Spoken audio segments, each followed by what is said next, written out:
कृष्ण विठला वेणुगोपाल कृष्ण विठला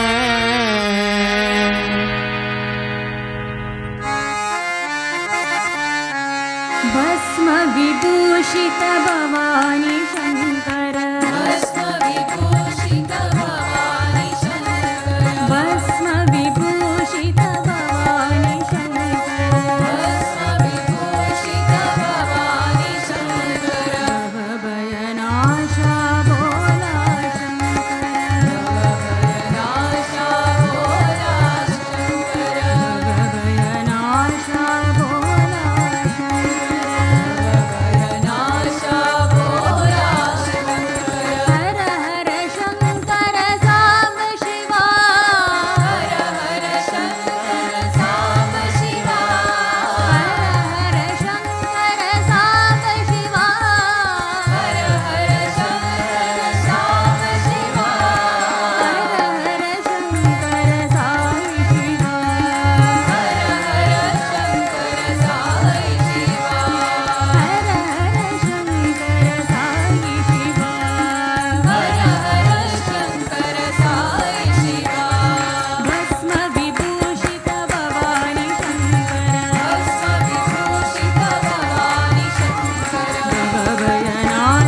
भोला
वेदाभरणा नारायण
वनमाली राधारमण गिरिधारी गोविन्द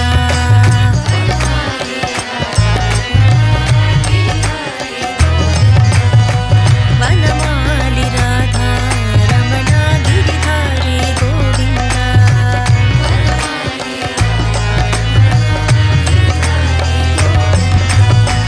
नीलमेघ सुन्दर नारायण गोविन्द नीलमेघ सुन्दर नारायण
असतो मा सद्गमय तमसो मा ज्योतिर्गमय मृत्योर्मा अमृतं गमय ॐ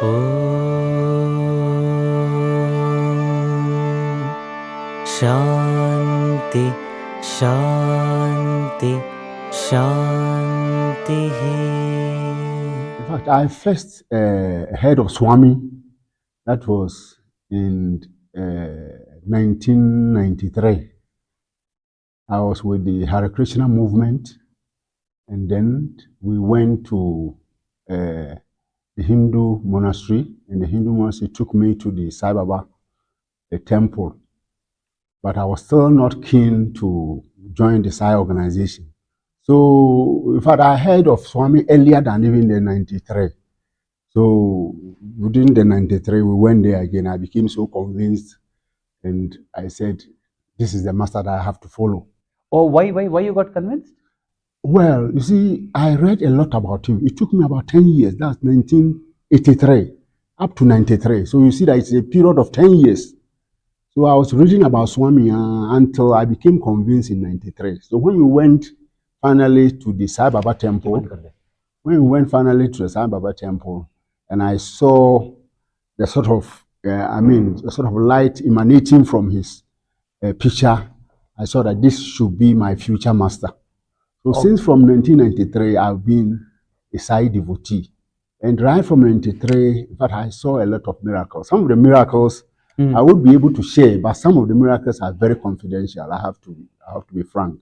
Okay. And I also had some friends who assisted me, and I was able to travel to India. In fact, the purpose was to not necessarily to see Swami, you see, but the idea was to further my education in Bangalore University, just to top up my engineering ideas. So it came to a time that Professor Drew, one of our leaders in Ghana, said there has been a youth conference, and it will be in 97. So I said, if that's the case, then I have to kill two birds with one stone. I would visit Swami and still continue that my education with the engineering faculty at Bangalore. So 97, I went there, and the sort of love and affection that Swami showed me, there was no doubt that he has to be my future a master. And since from that time, What was the love he showed you? I mean, well, he pinpointed me within a group of people. You see, I was all the time getting line number 1, line number 2. The worst line was line number 3. So obviously, I saw that I was getting closer to him, because wherever he passes, if you are closer, there's a high tendency that you may be selected. So there was one time he just approached me and said, "Where are you from?" I said, "I'm from Ghana." Then he said, initially I didn't say Ghana. When he said, "Where are you from?" I said, "Swami, I'm from you." Then he tapped my cheek. He tapped my cheek. "Oh, you lie." Then he laughed. Everybody was laughing. So I said, "Hey, well, let's see." In fact, we were all itching to get an interview. but how did you tell him that you're from? I'm from him. How? You see, as a matter of fact, before I was planning to go, as I mentioned one professor's name, he said, when you are asked, I was briefed. I was briefed that when he asked me that question, I should say I'm from him. And that sort of thing got into my mind. So the moment he asked me, where do you come from? I said, I'm from him. And he became so, thrilled, so happy. And then he tapped me on my cheek. He said, "You lie. You lie." Then I said, "I'm from Ghana." Then he nodded his head and went away. But you see, the signs that he showed, that affection, he looks at me and he smiles. He doesn't smile so much, but he looks at me and then he smiles. Even at the time that we were going to offer the Ghana flag to him, he smiled in a special way. I said, Or during the youth conference? During the youth conference. I was among the youth that attended the first youth conference to be organized in Putapati. So I said, definitely I'll get an interview. I was so in the evening we normally gather. We chant, we pray that Swami should call one of us to have an interview. I didn't know I was even going to be the star of the group.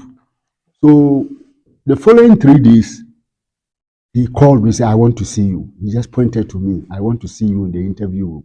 And I told Swami, can I come with my friends? Then he looked at me, he said, how many? And I told him that we are 11. He said, 11? He was about to go, okay, all of you come. So the Ivorians, I had one Ghanaian too, those coming from Cameroon. They said, hey, you have helped us, you have helped us. And we went to the interview room because we wanted one person to be called by Swami and the rest of us would join. So people from Gabon also joined and we went to the interview room. The interview room was so small, but at least we all had spaces to sit. I said, it's such a small room. We were he had also called some people from Venezuela, and they were about 7, and we were also 11. Small room. And then he looked and he said, you are the group leader. I'll give you a gift. And he did like this. He waved his hand, and the ring came. And he called me on this finger, and he put the ring there. The ring is in Accra. No, so in fact, I was doing something. I'm a contractor, civil engineer by profession, so I'm a contractor. One time, one of the blocks hit the ring, and the under got broken. But it is on my altar as I speak. It is on my altar. I no longer use it, but it is on my altar. In your altar? Huh? Yeah, I kept it on my altar. So the affection grew and grew and grew and grew and grew, and I was going to Putapati almost every 3 years. I was going to Putapati. So I became a devoted person to Swami. And he was showing me a lot of miracles. As I've told you, some of the miracles I can share, but some are very confidential. Please do share what you can share. The first miracle that I will share is that when I joined the Sai family in 1993, in fact, I was working with a construction company and I wanted to change companies because our employer was not paying us. So I prayed to Swami for 3 days, Friday, Saturdays, and then Sunday. Sunday was the last day. And when I was walking towards the beach, my house was very close to the beach, about 2.5 kilometers or so. But I was penniless within those periods because my employer was not paying me. So on the last day, which was a Sunday, I was going towards the beach when I just spoke within my heart, oh Swami, I'm now not working. I'm jobless. When I finish with this fasting, what am I going to eat in the evening? And I saw that the thing actually pierced my own heart, the request that I made. So it went straight to Swami. It was a very keen request, some sort of silent and very piercing request, because actually I was not having anything to eat in the evening in Accra. So within 2-3 minutes, walking towards the beach, I saw a paper flowing towards me. It was a white paper, I have to be frank. And I was trying to dodge the paper to go to the left-hand side. But the paper some wind blew the paper and the paper came to me direct. The moment it got to me, it turned into a CD note. Our currency is CD, money, 20 CD note. And I can tell you that's when 20 CDs note can be equated to $100 now. Those days, and 20 CDs could be equated to $100. So somebody who is penniless and has got $100. So you can see how happy I was, just thrilled. He has answered me immediately. I gave him the money. And the money, when I took the money was a brand new note. Meaning that it is coming from yes. It has never passed through the hands of any human being. Brand new note. So I went to do my fasting all right. 6 p.m. I came home. And then the following day I went and bought so many food items. So at the end of the day, and then the following Monday, I went to town. And I said, if I can get such a master, somebody who can respond to my request, spontaneously, then I have to kill my heart, I have to kill my everything. So as I speak, I've been a side devotee for 31 years now. And I joined the organization as a secretary to the summit.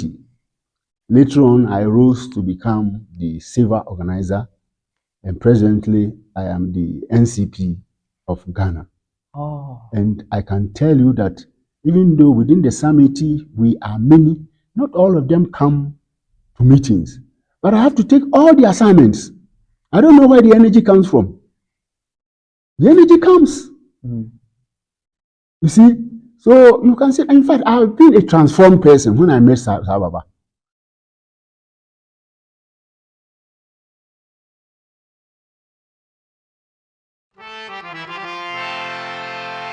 Om Jai Jagadish Hare Swami Satya Sai Hare Bhakta Jana Samrakshaka Bhakta Jana Samrakshaka Kalki Maheshwara Om Jai Jagadish Hare Shashivardhana Shridhara Sarva Pranapate Swami Sarva Pranapate Ashita Kalpana Gita Ashita Kalpana Gita Apratana Om Jai Jagadish Hare Mata Pita Guru Deva Mumari Antayunide Swami Mari Antayunide Nada Brahma Jagannatha Nada Brahma Jagannatha Navendra Shayana Om Jai Jagadish Hare Omkara Rupa Jasmi Sai Mahadeva Satya Sai Mahadeva Mangala Arati Amrita Mangala Arati Amrita Mangala Deva Om Jai Jagadish Hare Narayana Narayana Om Satya Narayana Narayana Narayana Om Narayana Narayana Om Satya Narayana Narayana Om Satya Narayana Narayana Om Jai Satgurudeva Narayana Narayana Om Satya Narayana Narayana Narayana Om Narayana Narayana Om Satya Narayana Narayana Om Satya Narayana Narayana Om Jai Satgurudeva Narayana Narayana Om Satya Narayana Narayana Narayana Om Narayana Narayana Om Satya Narayana Narayana Om Satya Narayana Narayana Om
परमं पवित्रं भावाविभूतिं परमं विचित्रं लीलाविभूतिं परमार्थ इष्टार्थमोक्षप्रदानं भावाविभूतिम् इदमाश्रयामि परमं पवित्रं भावाविभूतिं